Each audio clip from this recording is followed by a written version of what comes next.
예레미야 1장 1절에서 11절.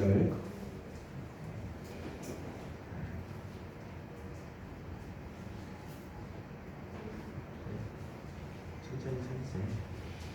예레미야 1장 1절에서 11절.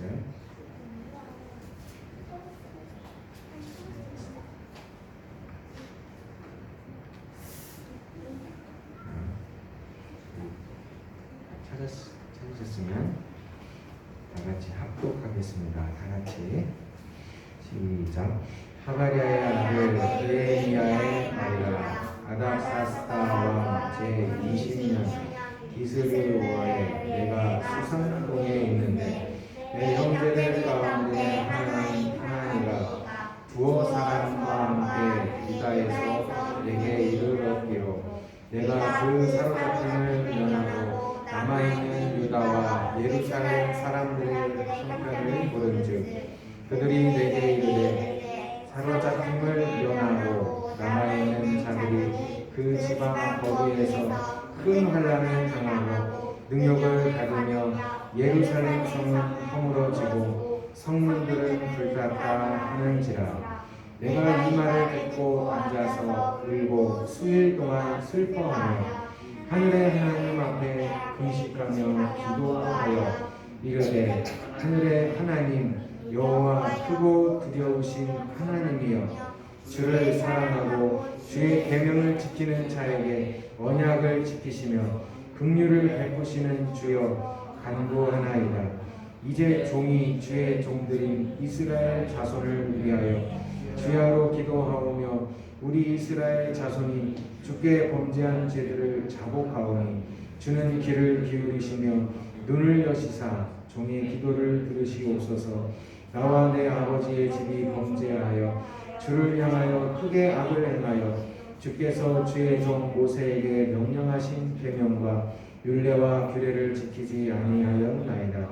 옛적에 주께서 주의 종 모세에게 명령하여 이르시되 만일 너희가 범죄하면 내가 너희를 여러 나라 가운데 흩을 것이요 만일 내게로 돌아와 내 계명을 지켜 행하면 너희 쫓긴 자가 하늘 끝에 있을지라도 내가 거기서부터 그들을 모아 내 이름을 두려고 택한 곳에 돌아오게 하리라 하신 말씀을 이제 청하건대 기억하옵소서. 이들은 주께서 일찍이 큰 권능과 강한 손으로 구속하신 주의 종들이요 주의 백성이니이다. 주여 구하오니 귀를 기울이사 종의 기도와 주의 이름을 경외하기를 기뻐하는 종들의 기도를 들으시고 오늘 종이 형통하여 이 사람들 앞에서 은혜를 입게 하옵소서 하였나니 그때 내가 왕의 술관원이 되었느니라. 아멘. 오늘은 비전을 보여주시는 하나님. 우리 릭 워렌 목사님이 예전에 그런 유명한 책이 있었어요. 목적이 이끄는 삶이라고 하는. 우리가 하나님을 만나기 전에는 우리의 인생의 목적과 의미와 방향을 절대로 찾을 수 없다. 그런 내용이죠. 그래서 우리가 하나님을 만나는 것이 우리 인생에 그만큼 중요하다는 거죠. 그래서 하나님을 만나지 못하면요, 하나님을 알지 못하면 그 삶의 인생의 목적과 비전, 하나님이 보여주시는 그런 꿈과 비전과 그런 것이 없기 때문에 그냥 단순히 이 세상에서 우리가 어떻게 하면 잘 살아가고 그러면 부유하고 넉넉하게 살아갈 수 있을까, 이런 것에만 우리의 삶이 이렇게 매진하게 몰두하게 되는 것이죠. 그러나 하나님께서 하나님의 계획과 놀라운 뜻을 가지고 우리 한 사람 한 사람을 이 땅에 보내셨는데 단순히 우리가 먹고 살기 위한 삶으로만 살기에는 인생이 너무 재미없잖아요. 하나님은 우리를 통해서 너무 위대한 계획들을 갖고 계신데 우리가 그 하나님의 계획을 모르면 단순히 그냥 먹고 사는 것만 위해서 산다면 너무 단순하잖아요, 그죠?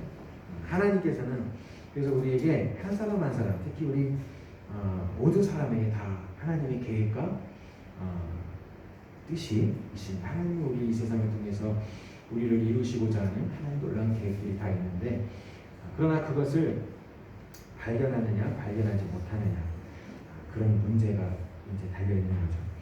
그래서 우리가 하나님이 없으면 비전과 꿈을 발견할 수 없습니다.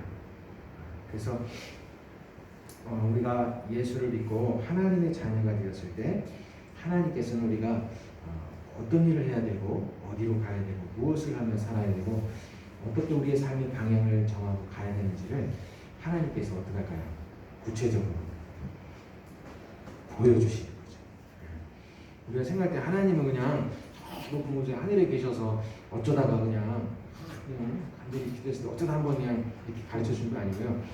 하나님은 저 멀리 계신 분이 아니고 오늘 이곳에 그리스도 예수 안에 그 이분을 통하여 오늘 우리 안에 이곳 가운데 내 안에 여기에 바로 내 옆에 그분 와 계십니다.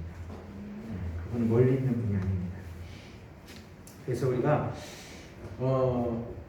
그 하나님은요 어떤 분이냐면 그래서 하나님은 하나님의 백성들 하나님의 자녀들에게 하나님께서 어떡하냐 하나님의 하실 일들을 먼저 보여주셔요. 하나님이 내가 어떠한 일을 할 것인지를 하나님이 나를 통해서 어떤 일을 하실 건지를 보여주십니다. 그리고 어떻게 우리를 부르시는 거예요. 그래서 내가 내 힘으로 그 하나님이 말씀한 일을 내 힘으로 막 이렇게 하는 게 아니고요. 하나님이 계획한 그 놀라운 계획이 있고 그 계획 가운데 하나님이 우리를 부르시는 거예요. 그래서 하나님의 그 일하시는 계획 가운데 우리를 동참시키는 겁니다. 그래서 우리가 하나님의 부르심 가운데 그 일들의 부름을 받아서 그 하나님의 일들을 해 나가는 거죠. 하나님의 그 비전 가운데 하나님의 비전을 이뤄가게 하시는 거예요. 그래서 오늘 보면은 느헤미야가 등장 나오잖아요. 그렇죠? 느헤미야가 오늘 느헤미야에게 하나님께서 한 장면을 보여주시죠. 뭘 보여줘요? 그가 이제 예루살렘에서 돌아온 사람들에게 이제 물어보는 거예요. 예루살렘에 어떻게 되느냐? 느헤미야는 이제 간단히 우리가 이해를 해준다면 이스라엘 백성들이 포로로 끌려갔다가 이제 바벨론에 의해서 강유다가 망해서 이제 이스라엘 백성들이 포로로 끌려갔다가 이제 1차 수르바벨 지도자 두 번째 1차로 돌아오고 2차는 이제 에스라를 지도자를 돌아오고 3차에 걸쳐서 이제 느헤미야와 그 남은 백성들이 이제 3차 세 번째 이제 고국으로 돌아오는데 그때 이제 그 사건을 이제 다룬 겁니다. 하나님께서. 그래서 이제 오늘 느헤미야가 이제 그때 이 느헤미야가 3차 이스라엘 백성들을 데리고 이스라엘 고국으로 돌아오는 그 사건을 그 하나님의 비전을 이루기 위해서 느헤미야를 지금 부르신 거예요. 근데 어떻게 하나님 앞에 하나님이 느헤미야에게 이것을 보여주시냐? 어느 날 예루살렘에 있다가 돌아온 사람한테 소식을 전해 듣습니다. 예루살렘 지금 어떻게 됐냐? 그러니까 다 불에 타고 막 다 잡혀가고 막 다 무너지고 난리도 아닙니다. 이 소식을 이제 이 느헤미야가 들은 거죠. 근데 딱 들었는데 이 소식을 예레미야만 들었겠어요? 다른 사람도 많이 들었겠죠. 근데 이 예레미야가 이 소식을 들었을 때 그 마음에 하나님이 영으로 감동되는 거죠. 그 소식을 들었을 때 마음이 너무 아팠던 거예요. 내 나라, 내 고국, 이 하나님의 성전이 무너지고 내 나라 이 하나님의 백성들이 이렇게 다 무너졌으니 이거 어찌하면 좋냐. 막 가슴을 치면서 오늘 4절에 보니까 그가 울고 수일 동안 슬퍼하면서 하나님 앞에 금식하며 기도했다 이렇게 기록합니다. 그러니까 이 느헤미야는 하나님이 그 무너진 예루살렘의 그 자기 이스라엘 백성들의 신앙 공동체를 하나님 보여주십니다. 그리고 그것을 다시 회복시키고자 하는 마음을 하나님께서 이 느헤미야에게 부어주시는 겁니다. 그러니까 하나님이 오늘 느헤미야에 대해서 뭘 보여주시냐면 내가 무너진 이스라엘 백성들의 그 하나님의 이스라엘 백성들의 그 신앙, 하나님을 섬기는 이스라엘 백성들의 그 무너진 신앙을 다시 회복시키겠다. 그래서 첫 번째는 무너진 성벽을 회복시키고 그 다음에는 이스라엘 백성들 안에 있는 내면에 그 하나님을 잃어버린 그 신앙을 다시 회복시키는 그 일을 하나님이 하시겠다는 거예요. 그래서 이 하나님이 이 느헤미야를 부르신 겁니다. 그래서 이 느헤미야가 하나님 보여주신 그 비전을 품고서 이제 하나님이 그 마음에 이제 기도할 마음을 주신 거예요. 그래서 느헤미야가 하나님 앞에 간절히 기도했더니 하나님이 이제 느헤미야에게 성벽을 재건하고자 하는 마음을 주신 거죠. 그래서 하나님을 간절히 기도했는데 하나님께서 첫 번째로 그 이제 하나님이 놀라운 이 느헤미야를 통해서 하나님의 역사를 이제 시작을 하시는 거예요. 그래서 하나님의 역사를 딱 시작해 가는데 그 첫 번째로 하나님이 어떻게 무슨 역사하셨냐면은 이 느헤미야를 왕의 술 관원이 되게 하십니다. 오늘날로 말하면 대통령의 가장 최측근인 그런 위치에 있는 거죠. 왕이 먹는 음식을 이제 관리하는 술을 마시는 그것을 볼 때 이제 항상 뭐 그 왕을 시해하거나 살해할 수 있는 그런 항상 위험이 존재하잖아요. 그렇기 때문에 왕이 항상 가장 신뢰할 수 있는 사람을 옆에 두고 자기의 음식이나 이런 것들을 관리하게 하는데 이 느헤미야가 은혜를 입어서 이 왕의 옆에서 술을 관리하는 관원이 된 거죠. 그러니까 당연히 왕과 어떻게 사이가 친밀하고 가까워지고 그래서 아주 가까이 있다 보니까 왕에게 신뢰를 얻도록 하나님께서 이 왕 느헤미야를 술관원이 되게 하신 겁니다. 그리고 나서 이 느헤미야가 하나님께 기도했을 때 주셨던 그 마음들을 왕에게 이제 요청하죠. 내가 가서 우리나라 이 고국에 무너진 성벽을 다시 재건하고 싶다. 그랬더니 그 요청을 어떻게 해요? 왕이 두 번째로 또 하나님의 역사가 또 뭐냐면 느헤미야가 요청한 것을 왕이 허락한 거예요. 그래 좋다 가서 우리가 다시 성벽을 재건해라. 그리고 포로로 이렇게 잡혀 있는데 그 포로들이 그 바사 제국에서 많은 일들을 하고 있고 노예로 막 일하고 있는데 그 사람들 다 데리고 고국으로 돌아간다는데도 그 어느 왕이 그걸 반겨하겠어요. 그런데 하나님이 그 일들을 이루시니까 왕이 허락한 거예요. 그래서 이 느헤미야가 백성들을 데리고 고국으로 돌아갑니다. 돌아가서 또 세 번째로 하나님의 놀라운 일들을 이루시죠. 느헤미야를 통해서 52일 만에 그 예루살렘에 무너진 성벽들을 다시 다 재건합니다. 물론 재건하는 그 과정 속에는 막 적대 세력들이 비난하고 막 모략하고 막 방해하는 이런 공작들이 많았지만은 그가 굳게 하나님을 의지하면서 하나님의 이 역사를 52일 만에 재건해버리죠. 완성하죠. 그래서 이스라엘의 백성들 가운데 하나님이 보이신 성전 먼저 이 성전은 하나님을 예배하는 곳이잖아요.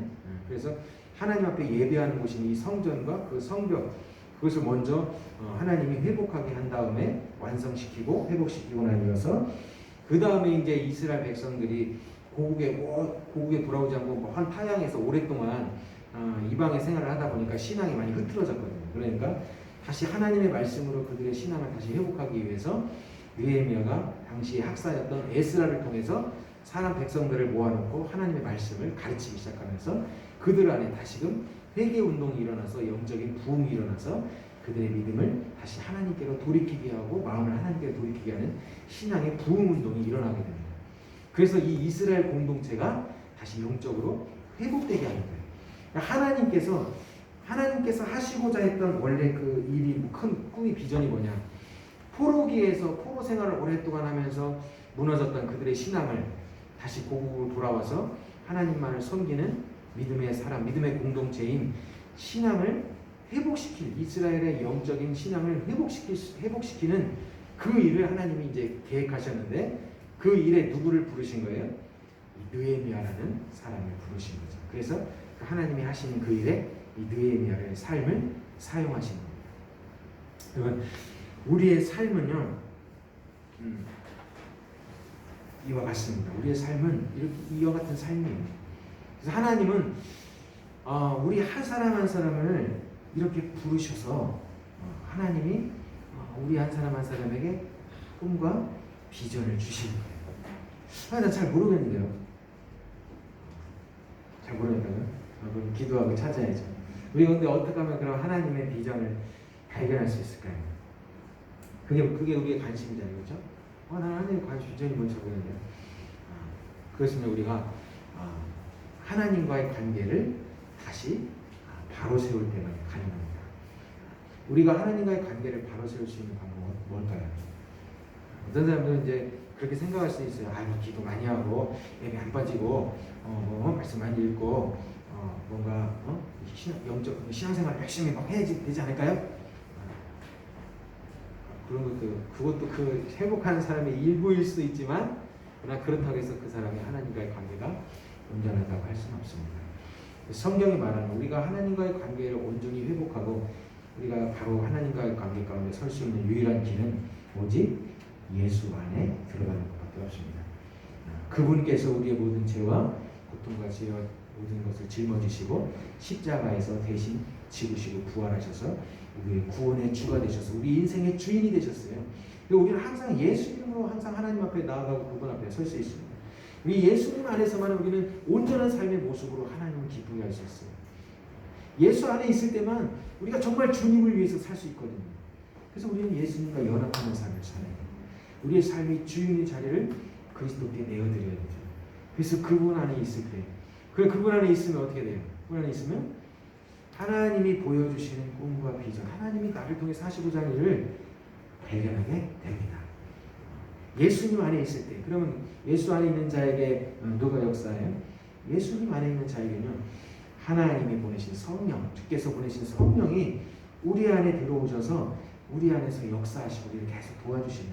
그래서 우리가 주님 안에서 우리가 살아가면서 어떤 사람을 만나거나 어떤 사건을 경험하거나 어떤 장면을 보거나 오늘 느헤미야처럼 누군가로부터 소식을 전해 들었을 때 하나님의 성령이 우리의 마음을 감동시키는 겁니다. 야, 내가 이것을 하고자 하는데 네가 좀 이 일에 함께 할 수 있겠니? 네가 좀 내가 이것을 행하려 하는데 네가 좀 와서 이 일들을 나를 위해 함께 하지 않겠니? 하면서 하나님께서 우리의 마음을 감동시킵니다. 예수님을 우리의 주님으로 고백한 사람들 안에 성령께서 우리의 삶에 감동시키셔서 우리로 하여금 무엇을 하면 어떻게 살아야 될지를 보여주시고 알게 하시고 깨닫게 하시는 거죠. 그래서 우리는 그 성령께서 인도하는 대로 이제 한 걸음 한 걸음 나아가게 되는 거예요. 그것이 바로 우리의 삶입니다. 그래서 어제 이제 우리 친구들하고 같이 우리 중등부 친구들하고 이제 로마서 말씀을 가지고 예수 믿는다는 거 어제 뭐라고 했어요? 뭘 바꾸는 거라고 했어요? 주인을 바꾸는 거. 그렇죠. 예수를 믿는다는 건 내 삶을 주인을 바꾸는 겁니다. 그리스도가 우리의 삶의 주인이 되시는 겁니다. 그럴 때 우리가 그게 바로 그리스도 안으로 들어가는 거거든요. 그리스도 안에 있을 때, 예수 안에 있을 때 우리가 예수님 안에서 성령이 날마다 우리의 삶을 이제 이끌어 가시는 거죠. 하나님의 뜻대로. 그래서 우리가 우리의 우리가 생각할 때는 우리의 삶이 요즘에 목사님이 좀 많이 설교 좀 전반기에 좀 많이 하는 설교 내용 중에 하나가 그거죠.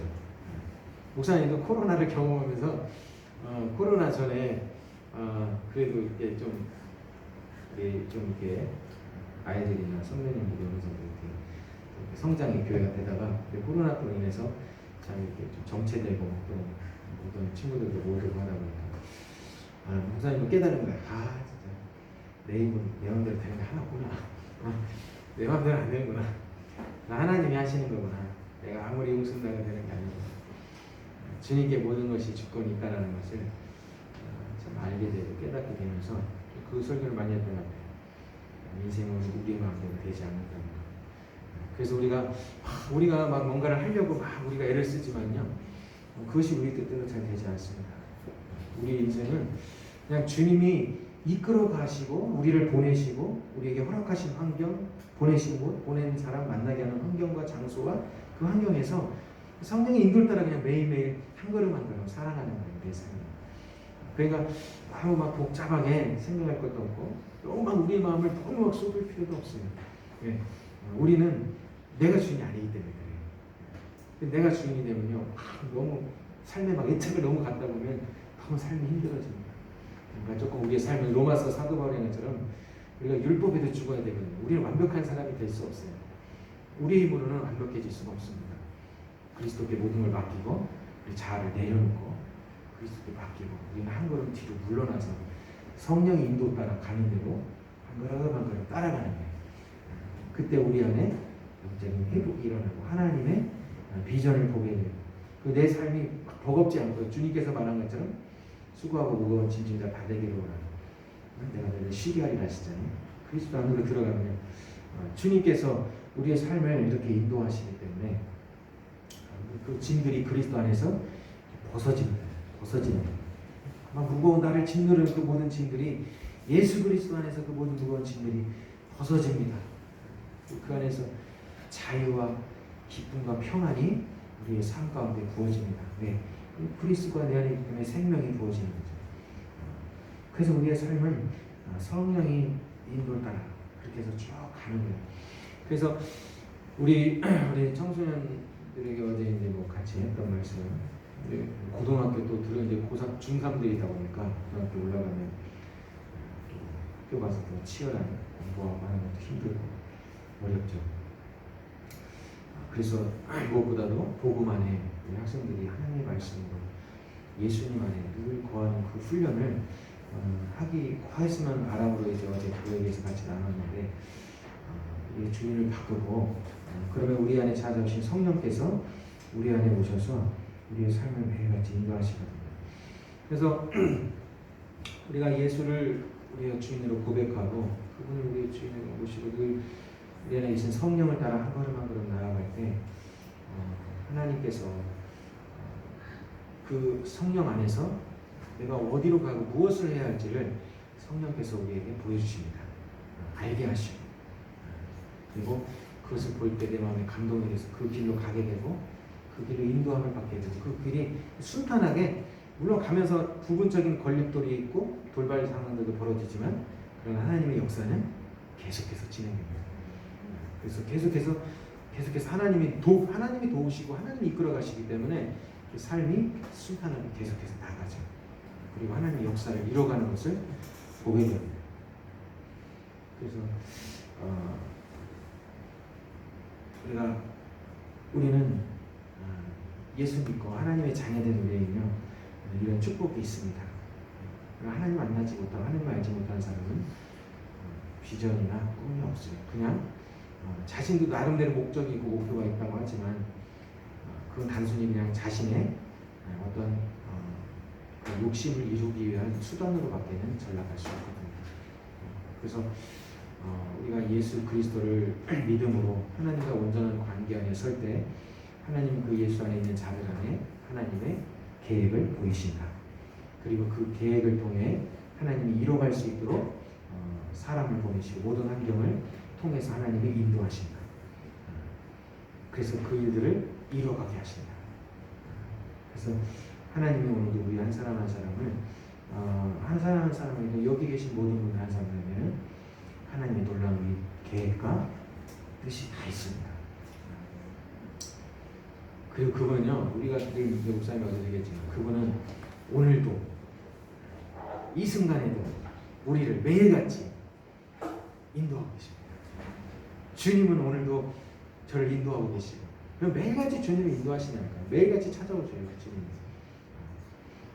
여러분도 똑같아요. 근데 그것을 내가 어떻게 알 수 있느냐. 주님 안에 있으면 우리가 주님이 나를 이렇게 상황을 통해서 사람을 통해서 환경을 통해서 나에게 찾아오시는구나라는 것을 알게 됩니다. 그리고 그 상황 가운데 우리가 주님 성령으로 순종할 때 그 순종하는 순간순간의 삶이 하나님의 뜻을 이루게 됩니다. 그리고 그 성령을 따라갈 때 마지막까지 어디로 갈까? 마지막에 사도 바울이 갈라디아서 5장 마지막 장에 얘기한 것처럼 성령을 따라 심는 자는 성령으로부터 영생을 거두게 될 것이다. 결국엔 우리가 천국으로 들어가는 그 문까지 그 안에까지 성령을 따라 간 사람은 천국으로 하나님께서 우리를 결국에 인도하신다는 거죠. 그래서 하나님의 비전을 보고 우리가 매일같이 한 걸음 한 걸음을 믿음으로 성령을 따라갈 때 우리의 삶에는 때로는 뭐 절망도 하고 좌절도 하고 또 힘든 일도 있었겠죠. 인간이다 보니까. 그러나 결국에는 하나님께서 우리를 어떻게 할까요? 승리하게 하시죠. 하나님 결국 우리를 승리하게 하십니다. 네, 믿음으로 확신해야 돼요. 그것을 하나님께서 이미 계시록의 말씀부터 모든 말씀에 기록하고 있어요. 우리 그리스도인은요 승리합니다. 우리가 이 땅에 육체를 입고 있기 때문에 부분적으로 이제 여러 가지 실패도 겪고 어려움도 있지만, 그러나 예수 그리스도를 믿는 믿음 안에 사는 자들은 결국은 승리하게 돼 있어요. 왜? 하나님이 역사하시기 때문에 그분을 누구도 막을 수 없습니다. 그분이 작정하는 일을 누구도 계속해서 막을 수가 없습니다. 그분은 작정한 일을 그분은 그 뜻대로 이루시는 분이에요. 그래서 우리 모두 한 사람 한 사람이, 특히 우리 청소년들은, 우리가 어제 오늘 우리 청소년들 1박 캠프를 이제 하고 있어가지고 주제가 이제 이렇게 됐는데, 이 청소년들은 주님과의 관계를 온전히 세워서 청소년 때 하나님이 나에게 주시는 비전이 뭔가, 꿈이 뭔가를 찾아야 됩니다. 발견해야 됩니다. 그것이 없다면 뭐가 문제인지를 하나님 기도를 해야죠. 기도하고, 하나님께서 나를 원하시는, 나를 통해 이루시는 게 무엇입니까? 하나님께서 나를 통해서 원하시는 것이 무엇입니까? 잘 모르겠어요. 보여주십시오. 하나님 알게 해주십시오. 깨닫게 해주십시오. 그렇게 기도하면서 하나님 앞에 길을 묻고 나아갈 때 주님께서 반드시 보여줄 줄 믿습니다. 그래서 그렇게 꿈과 비전을 가지고서 이제 학창 시절을 이제 보내는 거예요. 그냥 맹목적인, 그냥 가서 막 공부만 하면 너무 힘들잖아요, 그렇죠? 그래서 나에게는 비전과 꿈과 하고자 하는 목적과 비전이 있기 때문에, 또 그것을 하나님이 나에게 뒤에서 도와주시기 때문에 그 일들을 성취하게 하시는 거죠. 그리고 그 일들을 통해서 하나님의 영광을 드러내고 많은 사람을 유익한 길로 인도하고 세상의 빛과 소금으로 우리의 삶을 하나님이 드러나게 하시는 점 이루시기 바랍니다. 오늘도 그 비전을 우리에게 발견하게 하시고 우리를 승리하게 하시는 우리 주님을 신뢰함으로 한 주간 더 주님 믿음 안에서 승리하시기 바랍니다. 네, 기도하겠습니다. 하나님, 오늘도 주님께서 우리의 삶을 인도하시고 이끌어 주셔서 믿음의 길로 걸어갈 수 있도록 주가 인도하심을 감사를 드립니다. 아버지 하나님, 하나님께서는 오늘도 믿음으로 사는 자를 하나님께서 찾으시고 그 사람에게 하나님의 계획과 놀라운 비전을 보여주셔서 하나님의 위대한 일들을 이뤄가신다고 주님 말씀하셨습니다. 우리의 삶 속에 하나님이 놀라운 위대한 계획과 뜻이 있는데 우리가 주님의 그 계획과 뜻을 외면한 채 우리의 마음대로, 우리의 생각대로 우리의 삶을 살아가지 않게 하시고 우리 예수 그리스도를 믿음으로 말미암아 늘 하나님을 신뢰하는 삶을 살게 하여 주옵소서. 우리를 인도하시는 그 성령의 인도를 따라 우리가 매일매일 순종하며 믿음의 길을 걸어갈 수 있도록 주님 도와주시옵소서. 이 아침에도 주님 앞에 나와 주님 보여주시는 비전과 꿈을 가지고 땅에서 우리의 승리하는 삶을 살기를 소망하는 우리 모든 성도들, 우리 청소년들과 어린이들에게 주여 이 비전과 꿈을 발견하게 하시고 보게 하시고 새롭게 하시는 하나님의 그 생명이 저들 모두에게 부어질 수 있도록 주님 역사하여 주옵소서. 예수 그리스도의 이름으로 기도했습니다. 아멘.